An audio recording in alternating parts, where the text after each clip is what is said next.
Hello, and welcome to the Empowerography Podcast. This is a platform created for women's voices to be heard and a place to share their stories, journeys, and successes with the world for the purpose of helping other women who might be on similar journeys. We are empowering women one episode at a time. I'm your host, Brad Walsh, so kick back, grab one of your favorite beverages, and enjoy the stories.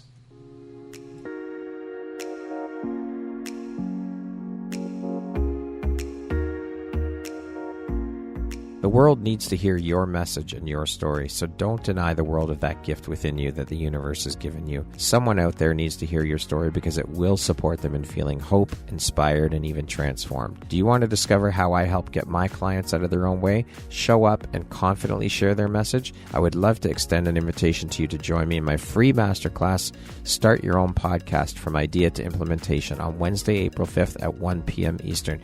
You can find the registry link in the show notes. Hope to see you there. Hello there, Brad Walsh here, your host of the Empowerography Podcast. Today, my guest is Lisa Benson.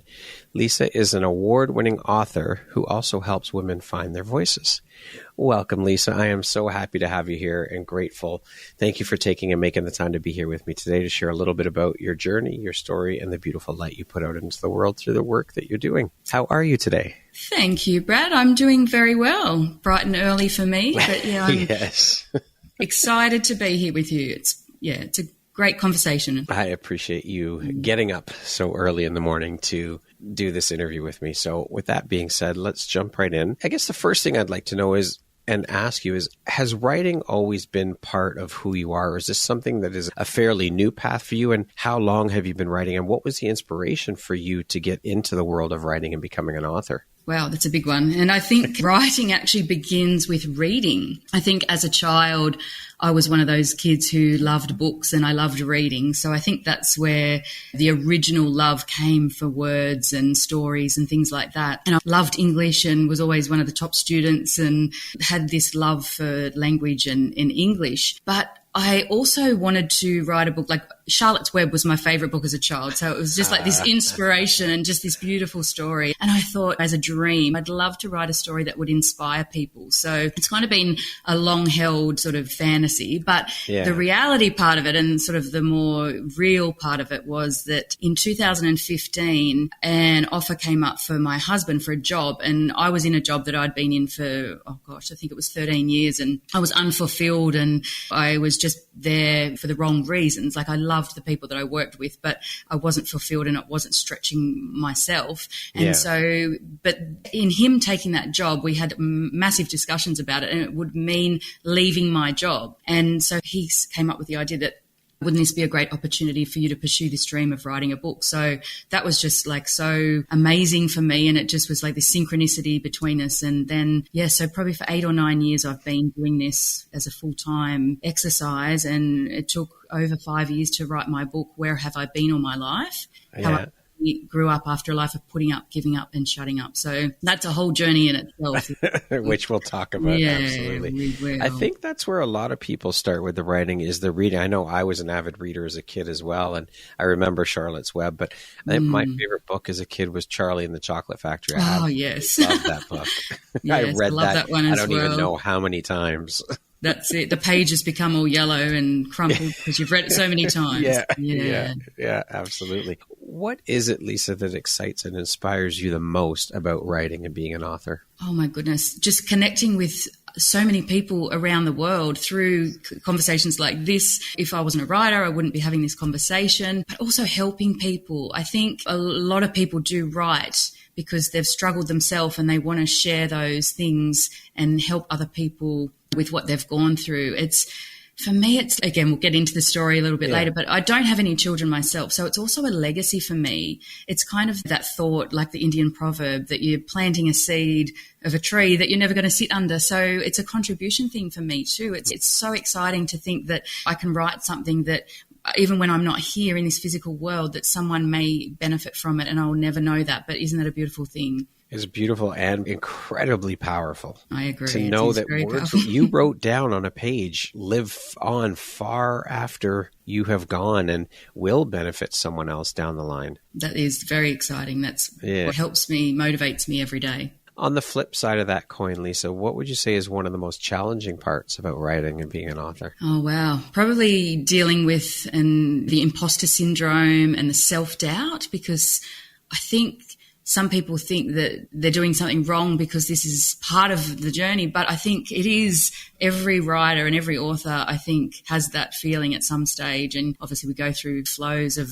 writing, and the writer's block is also a big problem. But it's, again, a universal issue, I'm sure, but it's part of the process. I think they're the biggest ones probably for me. A perfect segue into how do you deal with those creative blocks when they do come up? Because they come up for everyone who is artistic. The creative blocks are going to pop up from time to time. So how do you deal with them, and what have you found helps you the most when those blocks come up? Yes. So it's changed. So in the beginning, when I had writer's block, I felt like a failure, and I'm coming from a perfectionist, reforming perfectionist now. But when I started, I was still struggling with all that. It has to be perfect, and why can't I do this? And instead of letting the process happen. So it was very frustrating, and there were lots of tears. So that's very normal as well. But now I don't force it. And sometimes I'll be writing in the middle of the night or for 12 hours in a row, or it might be 1 hour, and then I think, well, this is not working, so go for a walk or meditate. And meditation is actually really good for my pre-writing process, I suppose. I meditate for about 23 minutes and call in the messages that I'm meant to bring in, that I'm meant to share with the world, burn some Palo Santo, and just get myself into that. This is of service and what is meant to be coming out. And the last line in my acknowledgements of my book is, I thank the universe for helping me bring this book into my being, because at the end of every meditation, I say, help me bring this book into my being, because it is about getting the messages that are meant for, not just for me and helping me on my own journey, but for everyone. So yeah, I'd say walking is helpful, meditation is helpful, but also not forcing it to happen when it's just not flowing. Just let it be. Yeah, I love that you said that, because so many people will try and push through and force that creativity to come through, whatever art form it is that you're practicing, whether it be painting, photography, writing. People try and force it, and you can't. It's just not going to come out, or what you expect is not going to come out. You're not going to be happy with it. You have to let it flow. So for me, I found too, just getting up, like you said, getting up, leaving the space wherever it is you're working, get into a different headspace, go for a walk, whatever it is, but just step away. I agree. And every time I write something now, the same thing happens. And it's funny, but it's not funny. But it's this is crap. This is not going to work. No one's going to want to read this. And then you massage it into this piece that then you're proud of. And I think it was Ryan Holiday the other day, I read something on social media, and he said something like, artists love to paint, but writers love when something is written. So it's like this struggle of actually doing it, but the satisfaction and the fulfillment that comes when you've finished a piece and when you have it refined and it has a universal message, that's where the satisfaction comes, I think, for a writer. It is hard and painful and struggling as you're doing it, but when you get that voice right and you say what you want to say, I think that's an absolutely beautiful result. And when you're writing, where do you pull your inspiration from? Wow. Everywhere, to be honest. It's one of the things about being a writer that you never stop. I think the main inspiration is from the things that I've struggled with. As I said, it's like this whole, I want to help people, even though we can't help other people we can't stop other people from going through things. We can help them on the journey to know that it's normal. So I think mainly it's from issues that I've had myself, but I think it's also from childhood. I think our childhood shapes who we are. So I think if we merge the inspiration between what's happening now and look at things from our childhood, and I do that in my story as well, is you might be here, but there's a backstory to why you feel this way or that you're in this position. And I think I'm writing always. I've always got notes everywhere and I wake up with thoughts. It's kind of like the curse of the writer is that you just never stop. I'm in the shower sometimes and I'll jump out and write 100 words or 1,000 words and dictate because I'm dripping wet in my towel, but I've got to get this thought out because it's going to be lost. So, yeah, I mean, I could go on forever, but yeah, it is funny.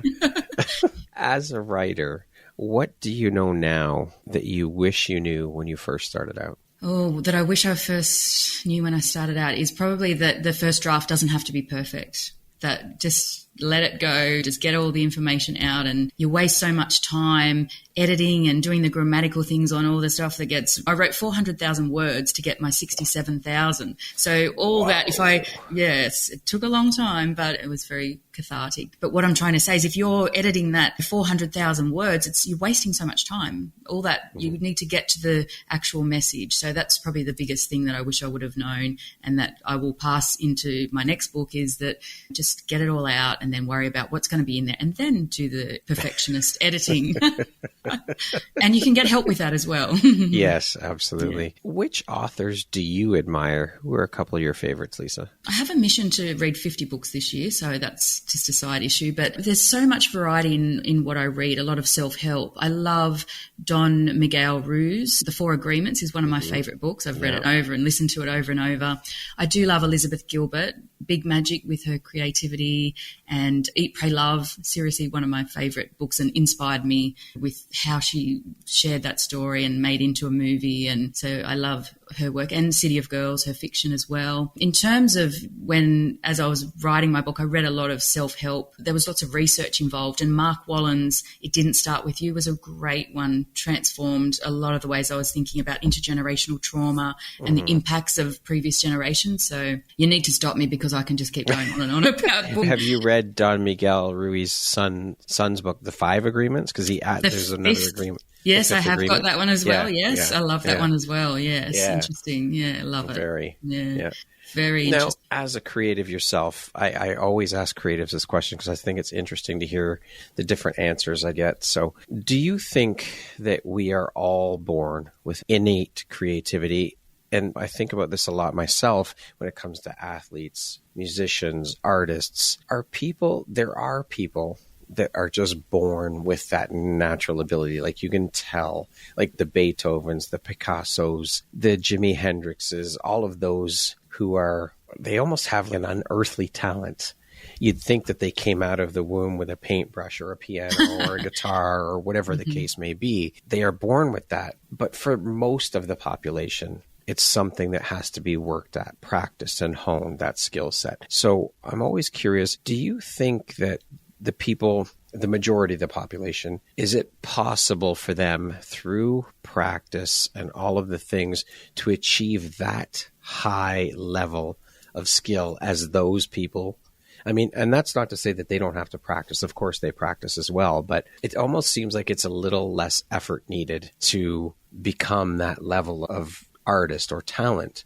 Do you think it's possible for the rest of the population to reach that level of talent? There's so much. There's a lot there, Brad. You've just brought up so much, but I know what I'm trying to say, but there's just so many aspects of what you just said. So people are born, I believe everyone is born with creativity. We're all creative, and seeing children and watching them play. And so there is definitely some people in their DNA have this extraordinary talent that is effortless.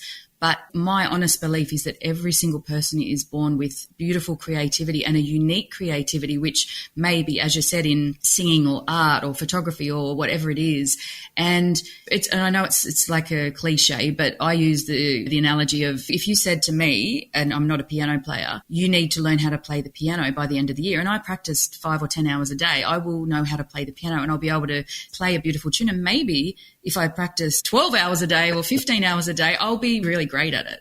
So I think, and using my writing as an example, it was a passion of mine, and I thought I was better at it than I was at the time. When I went to the first writing retreat in Fiji, I took 16,000 words thinking, oh yeah, puffy chest, this is going to be published next year and I'm so good, and oh my goodness, did I get knocked down? But that is the whole process of the creativity.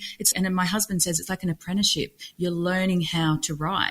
So I had to go through all the courses and learn, and a lot of my learning was not about structure and plot, a lot of it was, but the main part for me was the consciousness of the writing and the journey, the parallel journey that I had to go on myself to be the author that wrote this book. Because I talk about this a lot, that I wrote the book that I needed to read. Because I think a lot of the times when we're grappling with something, that's when we're writing and we're trying to process it and work it out. So if I'm going back to the original question, I think it's conditioned out of us, Brad. I think we're told to be studious and we have to get education in, a very specific way. Whereas if we nurtured the beautiful creative gifts that we have, there'd be a lot more creative people in the world, and it wouldn't be so, that's a bit of a woo-woo thing on the side. It'd be more normal and natural for a lot of people. Yeah, I agree with you. The whole conditioning thing, there's so many things that we are conditioned with, and this speaks to the education system. The Rockefellers designing that system to create worker bees. That's all they wanted. They don't want creative people that think outside the box, because then they cannot control and indoctrinate those people. Yes, so you're right. It is. Yeah, very true. In your personal journey, how did you discover the power of your own voice, and what obstacles did you overcome to find and embrace it? Oh dear, my voice, I had no voice. So I think through the writing, I discovered how much it had actually been pushed down and how much I'd been made small. And as you mentioned, the conditioning and that societal, the patriarch, I felt like I was brainwashed, and I didn't even know that I was being brainwashed because it was so indoctrinated from a child in movies and media and just the way of life and just the interactions. And I know it is changing, but finding my voice has been pretty much a lifelong thing for me. And it's only happened in my mid-40s, was probably as I was finishing writing the book, some things happened in my life where I actually, and we try, and this is the whole thing, that some advice for people is it doesn't happen overnight. It is a journey to get to this point, and you try and use your voice, and then you're pushed down again, and then you try and use your voice. So what it is about going through that process, but I think age is also a thing. Like we get to the point and we go, hang on a minute. We realize, hang on, all this time I've done everything to please everyone else. And then you get that confidence to say what you really feel. But some of the times where I have actually spoken up and used my voice, I was shamed, I suppose. And it's that whole good girls aren't supposed to speak up and you're seen and not heard and all that. Stay there and be quiet. Just sit over there. Goodness. And it's terrible because, as I said, I was one of the people that I just went along with this whole paradigm and didn't even realize how much. So writing the story, and that's why it took so long too, because I had to process all that, and it was painful. And it's also painful to know what you've missed out on and what you have been through. But in showing that to other people, hopefully that helps. But the advice that I would give about finding your voice is that it's unique to everyone, and it is a process, and it's just about getting that confidence and building that confidence little bit by little bit until I never thought I would tell the story that I have told into that in a little bit, but I don't want to deviate too much from the question. But but it has been very hard for me. But if everyone knows that it's going to be hard and just works through it, I think that's probably the best advice. Thank you for sharing that. Stories have the power to shape perspectives. How do you see storytelling as a means of influencing societal narratives and challenging stereotypes, particularly concerning women? Yes, it's definitely a way, because what it does, it shows a different perspective sometimes. And I think there's a ripple effect with, if one person gets the confidence to share their story, then someone else will get the confidence. And that I've seen that happen already. And I think for me personally in my story, I have a few things that are against the societal norm and hopefully will shape future generations and get the conversations going, because I'm 50 this year and I have no children. I didn't get married until I was 43, and I achieved my dream of writing a book. I think I was 47 or 48 when it was published. So it's not this, you have to be married at 20 and have a child in your late 20s. And if you're by 30, you're on the shelf, and that really has to change. And it is, we do laugh at it, but it's such a feeling. And I see women struggling and in pain and looking for a man who will have a baby with them instead of being fulfilled within themselves first, then finding a partner. And then the third decision should be, is it right for us to have children? I feel that me sharing my story and showing a different narrative may be helpful for young people as well as older people. So many older people are resonating with the story more than I thought, actually, because it's giving an insight. But I think shaping that is about sharing and the ripple effect. I think that's probably the main point of that. You've gone against the grain with three big beliefs and societal conditioning beliefs, and having children by a certain age, being married by a certain age, and being well established in your business or career by a certain age. You've just blown all three of those out of the water. I have. I certainly have. Yes. You should be very proud of that. Thank you, Brad. Yeah. And there's a lot, as I said, you have to read my story to get the full picture. But yeah, the struggles in the beginning in relationships and being stuck in those coercive, controlling relationships and the perfectionism and how that held me back is all a big part of getting to the point of standing up, talking about it and making a change. Your writing empowers women. So how do you believe the act of writing can be a transformative tool for women seeking to express themselves and assert their identities? Yeah, I've covered that a little bit probably in what I was saying before, but just the act of writing down, and as I said, the 400,000 words for me was... I can't believe that, 400,000. There's probably more. That's just what I counted. So, but it's like a journal. It's like what you're doing is you're pouring your heart out and you're taking it off your shoulders. And sometimes when and I know the pain of suppression, and when we can't get our story out or when we don't feel like we're being heard, it's actually toxic and unhealthy for our bodies as well. So just the act of writing it down and expressing it, even if it's to a page, then you can look at it and you can feel whether it's the truth, and you can then massage it to the point of, but hang on a minute, what is other people's perspective of this? And you end up being a little bit more compassionate and taking responsibility, I think. So by writing it down and seeing it in front of you, instead of having these thoughts ruminating in your head and the same things over and over, you're actually getting a bit of clarity. So I think it is helpful for anyone. And I believe that writing my book, and it wasn't sold as in a brochure that it's like therapy, but for me it was like therapy. And I feel like I went through 5 or 6 years of therapy. So it's such a beautiful process that it's so healing. It's been so, if I never sold one book, and I went through that, my life changed from just the writing. And since then, I've had friends who have read the book and left, say, a 20-something year relationship because they didn't realise what they were putting up with. Because I've spent so much time, and maybe because I haven't got my own children, that I was able to do this a little bit younger than some women and actually process all that. So maybe that's a positive as well, that I've been able to do a lot of research and reading and processing to be able to help others. But I think anyone who writes, it's therapeutic. And of course, vulnerability plays a big part in all of this and can be a source of strength. How do you encourage women to embrace vulnerability in their writing, and how does it contribute to the authenticity of their voices? Oh, I love this. Vulnerability it's my superpower now.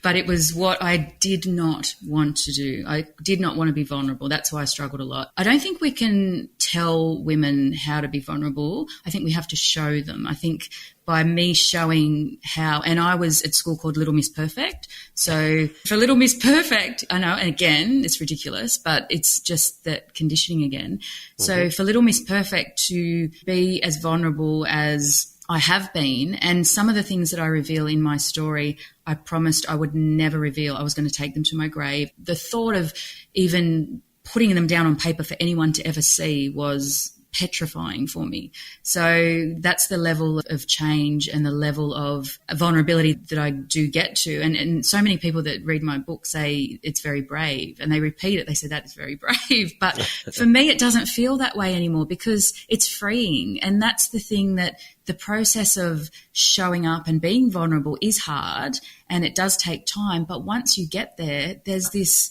lightness that comes with it that is indescribable. And I think showing the journey, and as I said, you can't tell people what to do, but showing them what you've done is helpful, because you can't be authentic unless you are vulnerable and show, because we all have weaknesses and scars and wounds, and we've made mistakes and we've got shame. So if more people show that instead of the social media reel of just the highlights and all that, I think that makes us all more authentic and more real.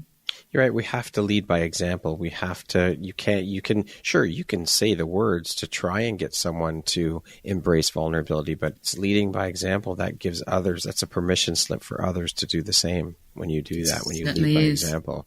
Writing, of course, as you've said, is a very healing process. How do you see the act of writing contributing to the emotional and the psychological well-being of women who engage in the process? It's so healing. It's taking away something that is stuck inside us, and it's expressing it. And I think the pain of holding all this stuff in is, as I said, it's very unhealthy to hold it in. So the biggest healing journey that I went on was writing this book and telling the stories. It just blows me away, the difference that can happen just by expressing and being heard. And when people hear what you've got to say, and it's interesting because there's credibility comes when you're the same person, but when you have written something down, you gain credibility. So then that's where it becomes healing, because it does have the ripple on effect and make change, hopefully. Positive change in the world. Now, writing, as you said, writing that story was incredibly hard and painful at times. And so that discomfort, growth, obviously comes from stepping out of our comfort zones and stepping into those uncomfortable areas. We grow when we do that. And of course, sharing our stories is like bearing our souls, or it could be compared to standing naked on a stage in front of people, right? Because you're completely letting it all out. You're sharing everything. How do you encourage women to embrace discomfort in their writing, allowing them to explore and express aspects of their experiences that may be challenging? Again, it's that don't expect it to happen straight away kind of thing. It's just don't think that I'm going to read a book or wake up one morning and I'm going to grow and I'm going to be free and I'm healed, and because it is, as we know, it's a lifelong thing. But when I was in Fiji and at the writing retreat, and my mentor said, write down the things that you would never write about, and I didn't write it down because I wasn't ready. You can't push people to be ready to do these things and to grow, but you can show them again that if you do these things, there will be a positive result over time. It's just a matter of feeling what you're ready to do and when you're ready to do it, because it's hard because you're going through everything. When you write, you're going through the emotions of a situation again. So, and again, it's funny now, but it's not funny when it's happening. You're reliving it. My husband used to come home and he does this joke and he puts his foot in the door and says, I didn't know which Lisa I was going to come home to. Was she reliving the death of her father or her toxic relationships or the happiest day of her life? So it's because when you have to get the emotion into the writing. Yeah. So when you're in there, your heart starts racing, because if you're thinking about this horrible thing, so you embody what you're writing about. So to grow, you have to go, and this is, I might be diverting a little bit here, but for transformation, it has to be hard and there has to be a struggle and it has to be painful. There has to be tears. People think that they can just and they think that they're transformed, but there's not. And I talk about this in one of the anthologies that I'm in. It's the Hindu goddess Kali energy. It's this whole, we have to break down and destroy the soil that is all this stuff is in to get fertile soil for the new you. So it's about, growth is about going through it and not saying, well, I'm avoiding that. People think sometimes when they're avoiding something that they've healed from it, and there's a difference between dealing with something and healing from it. So it'll come up later on down the road. It will. So that's the thing I think with growth, is that it is a process that, if we all just think it's going to be painful at times, but it's how wonderful to get through that. I think that's probably the best advice with growth. Yeah. I interviewed a woman recently and she wrote her first book and she was talking about the process of writing. Her story is just unbelievable, but she was talking about the process of writing her book. And she said it was one of the hardest things she's ever had to do in her life, because she had to get back into those memories and relive them, as we were just saying. But she said she was so into what had happened that she transported herself back, and she could picture and feel the carpet underneath her feet as a kid. She could smell the smells in the room, like it was that strong, lived, like it was just unbelievable. If you watched a writer, and I know I can just imagine myself sitting there, and you kind of like shapeshift into something, and then you just like, okay, and you're breathing, and then you really do, you pretend you're there and you pretend the words are coming out. And an example, it's not someone I know, but my mentor gave an example of someone else who struggled in that way. And she said, I don't know if I can write my memoir because I don't think I can go back there. And she said, do I really have to go back there? And she said, I'm afraid you do. You have to go back there because you can't convey emotions to someone else unless you're feeling them yourself. I think she said something like, no tears in the writer, no tears in the reader. It's you have to feel that really strongly to be able to pass it on. And it's not, that's when I naively thought, oh yeah, I can just write a book. There's so much, it's undervalued, I think. It's so much goes into the transformation that goes into writing a book. I value every book that I read now, and I don't take for granted how much has gone into each page and appreciate being able to do that as a writer just expresses the authenticity in the story, in the situations that you're relaying through your words. It does. You have to be able to do it. Unfortunately, for some of the situations, some of the things that writers share, horrific situations, but you have to go back to it in order to display that authenticity and get the emotion across in that. That's a good point. And there's also one extra thing is that you don't have to share everything in the story either. So that's why I say with the 400,000 words, there's a lot of, again, because we have been suppressed, especially women, for so long, and we want to be heard. So we have all this stuff to say, but everything doesn't need to be said. So a lot of I had 18 months of just refining that last draft to get to the point where, that doesn't need to be said. Is that my ego? Is that me wanting to say this? It doesn't need to be heard. It's not going to help other people. It's not going to feel good. So I got to the point where I was very proud and I have no regrets, and I never will have a regret of what I've put in there because I spent so much time making sure that I had refined that and I did it from my perspective and my feelings, not blaming other people. I took responsibility. So I think that's an important thing too, that it does take time to do all that. For sure. Now, creativity, of course, is a powerful force. How do you believe tapping into one's creative expression, whether through writing or other forms, contributes to personal empowerment? It's expressing yourself. It's the same thing. It's about this having a voice, and whether it is painting or photography or writing, I think it like editing. So for me, obviously writing's having this thing you start with and then paring it back. But for photography or painting, for example, it's like you've got something there, but you're adding with filters in photography. Or painting, you might start with a picture and then you'll add to it and then you'll add again. And one of my friends the other day, who's an artist, said there's 4 paintings below that painting. So it's like editing up or editing. It's the process of getting to where you want the end result to be.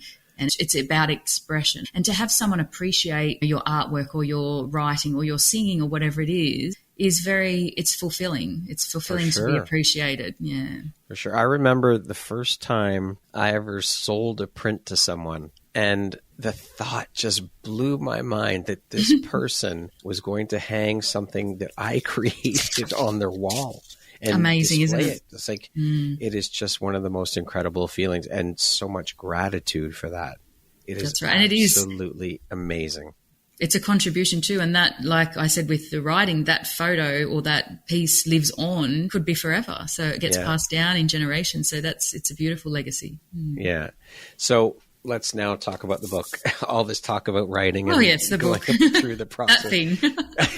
that little thing you did. But tell us about the book. I know you've alluded and mentioned it here and there, but tell us about the title. What is the subject matter of the book? Explain a little bit about that, and how cathartic was that process for you, and how hard or easy was the entire, obviously it was hard. It took you 5 years to write it, but what was the process like for you going through all of that? It changed my life. Literally, like I said before, if I sell no books, it's the meaning of the transformation that happened for me was worth it. I've got the book here. I'm not sure there we go. Can see, but where have I been all my life? How I finally grew up after a life of putting up, giving up and shutting up. And I think the title is resonating with a lot of women because haven't we all been lost and we've been shut up, as you said, quiet, and we've put up with things and we've given up. Like women give up a lot of things for other people. And I think that each section of the book, so it's the putting up, giving up, shutting up, and then the growing up. So it's like a journey for me.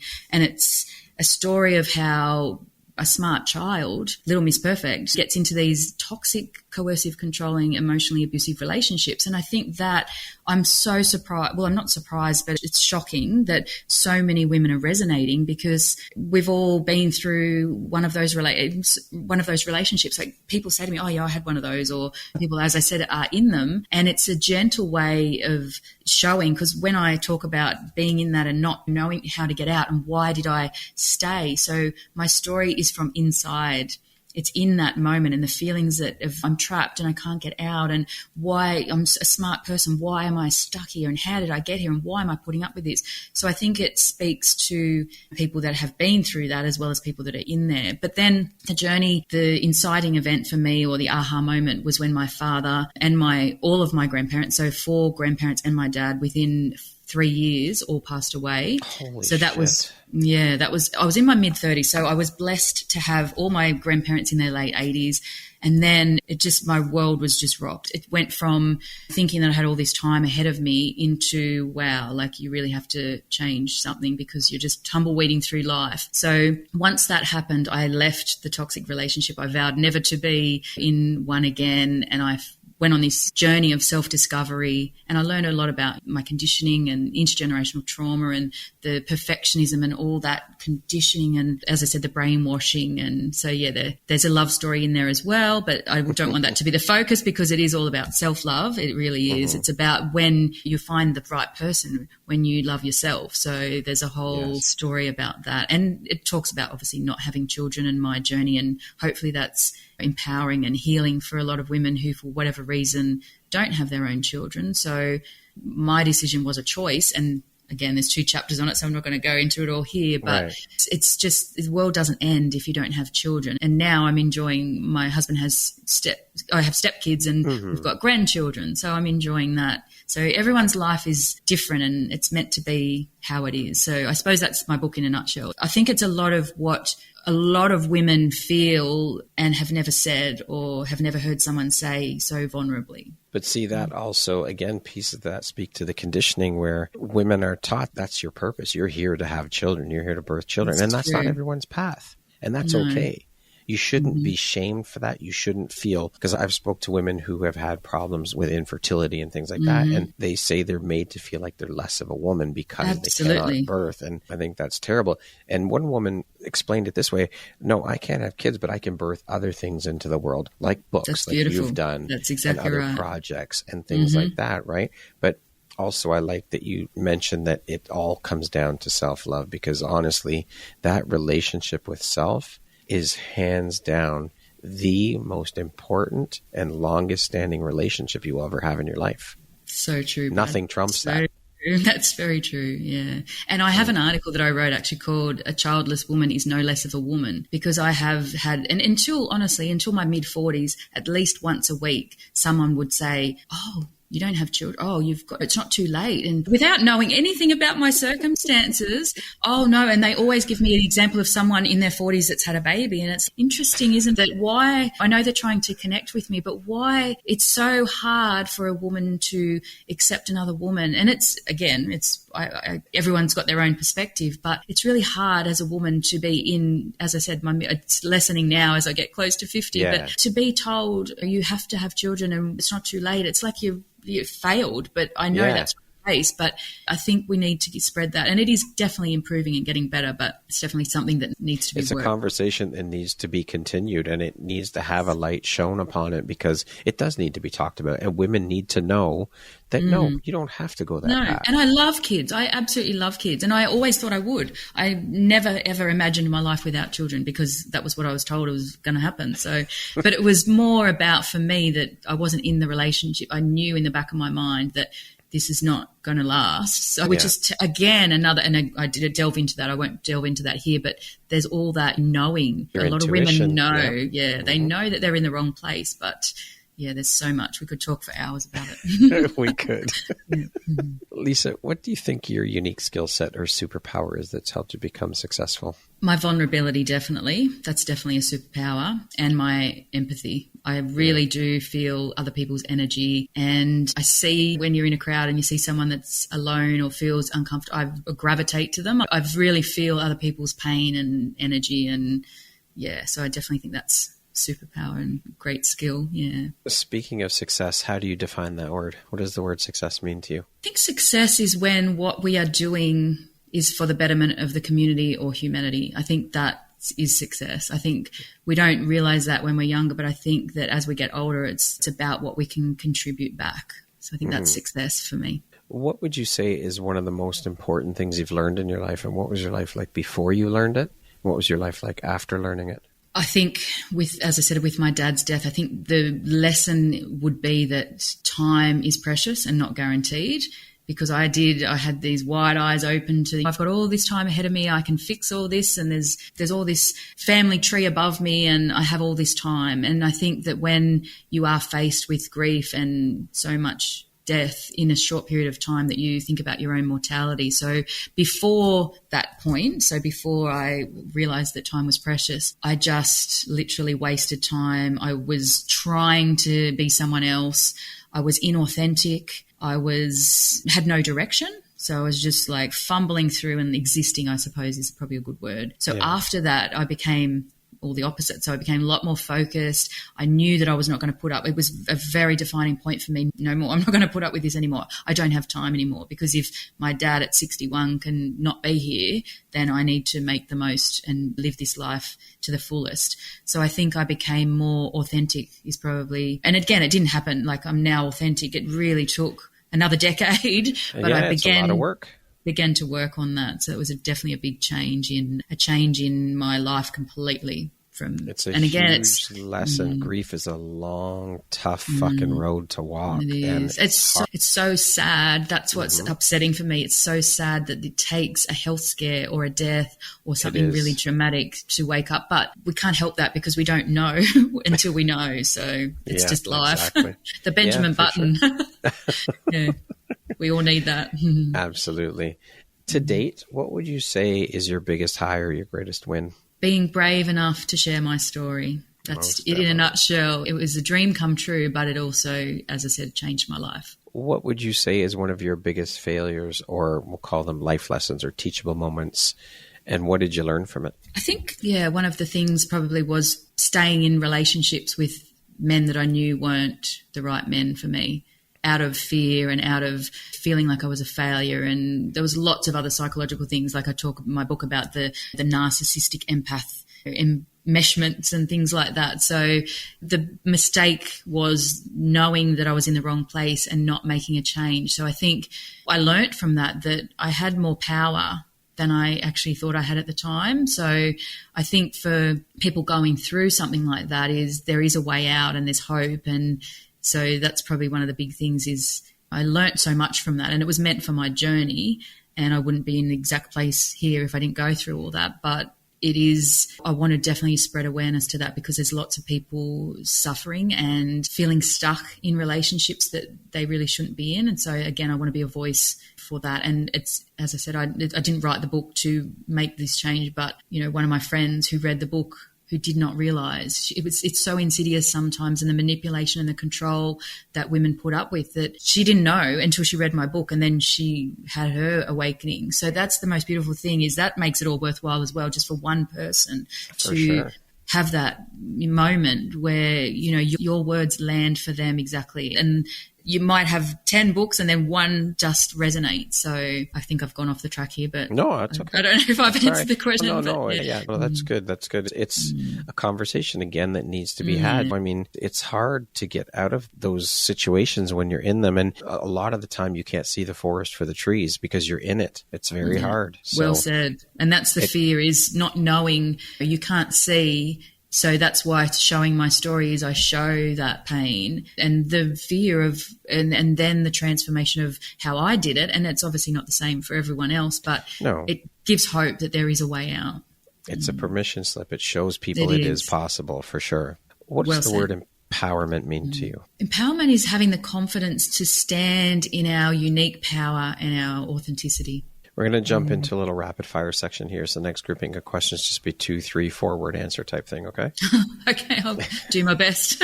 You got this. I know you got this. Got this. What is your personal motto? Stop trying, start being. So that's well advertised, that one. So I spent my life doing the opposite. So that's definitely it. Stop trying, start being. How would you describe yourself in one word? Grateful. If you could teach the world one thing, what would it be? To feel worthy. What is one thing you love about yourself that is not related to your physical appearance? My empathic nature. What's one thing you want but cannot buy with money? Fulfillment. And that concludes our rapid fire section. Now back to our regularly scheduled program. See, you did I made it. Good. Oh, gosh. What is one thing you know now that you wish you knew when you started your entrepreneurial journey? That you can't take shortcuts. That you need to embrace the journey to get to somewhere. And like you said before, if you do a quick version of the route, you will go back. So you need it's a long haul.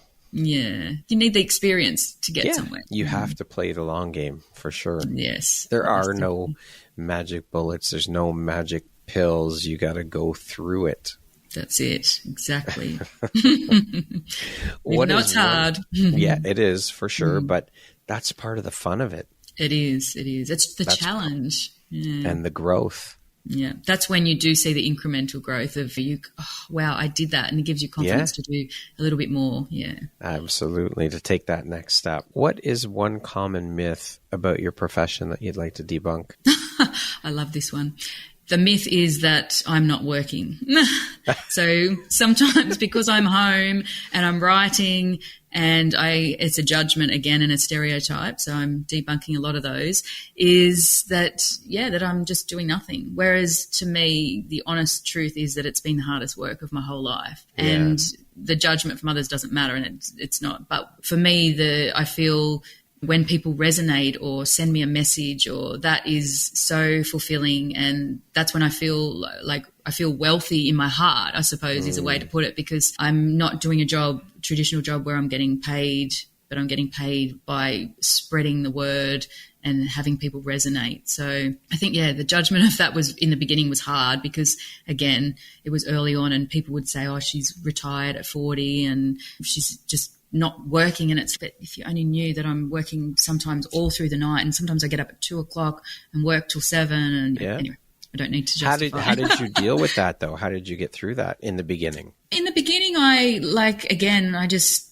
sucked it up. Basically, I just was like, it hurt, but I knew that there was a higher power inside me, and I knew that it was for a higher reason. So I knew that in time that I would gain the respect because there was something coming out at the end of it. You know what I mean? Like I knew that there was an end goal, and I knew that I was called to do it. So there was no option. So it was empowering for me to just go, well, I don't really care what anyone else is saying and the judgments, and exactly. So it's all good. What is your why, Lisa? My why is to help others and to help others feel less alone. It's also to make people feel that they can be their authentic self and not have to live up to other people's expectations.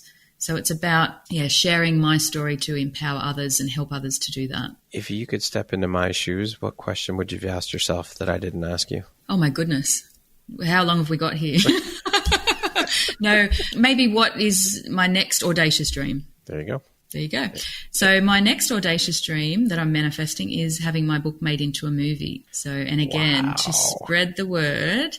And also I do a lot of manifesting and vision board work and things like that. And I really want to donate to Dr. Tara Trent International Foundation, and I just visualize handing over a check for $1 million or something. And so to do that, there's going to have to be something happening. So yeah, for sure. So I'm just putting it out there into the world because I really do feel that if we picture things and visualize things, and I never thought I'd have a book published and be winning awards and all the things that have happened. The whole year for me last year was a result of putting one thing in motion, and then the next thing comes along. And now I'm in 6 other books. So it's just about believing in yourself to, as I said, have an audacious goal and working towards it. So who's going to play you? Who would you like to play you in the movie?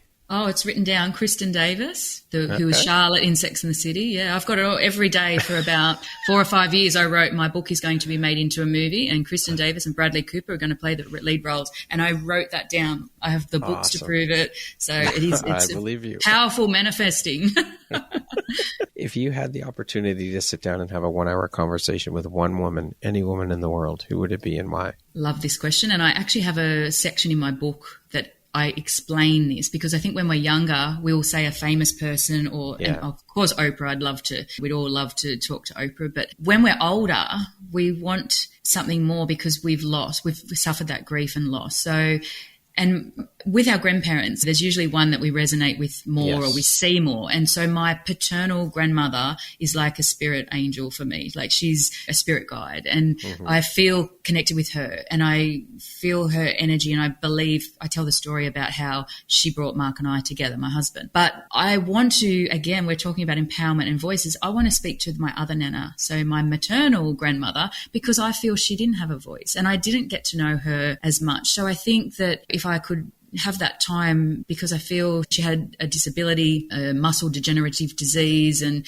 she had a hard life, and obviously in the war times and things like that. But I feel that I never got to know her as much as I knew the other grandmother. So I would love to spend some time with her to feel her pain and where she's come from, and get to hear her voice. Yeah, beautiful.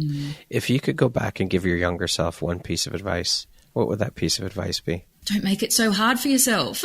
We all do that. Yes. I think that's what we realise too, is that we might blame other people or think that we're a victim of certain circumstances. But if we take responsibility and we get to the point where we're like, you know what, I have made it hardest on myself. It's our thoughts and own limiting beliefs that really stop us from doing a lot of things in our life. So if I could go back and say, just don't be so hard on yourself.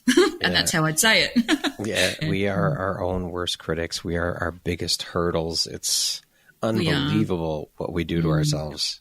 It really and again, and repetitive, the same thing. Just snap out of it. Wake up. I know. We need the Joe Dispenza changing our brains. Yes. Lastly, Lisa, if you were to deliver your last 30-second speech to the world, your corner of the world, your tribe, your people, what would that last 30 seconds sound like? What words of wisdom would you impart? I would say that you're not alone and that you have a unique gift, and you shouldn't have to live up to the expectations of everyone else, and just follow your own path, and don't listen so much to what other people think about you, and spend that time on self-love and your own transformation and growth. And everything that you need is within you. Beautifully said. Wonderful way to end the interview.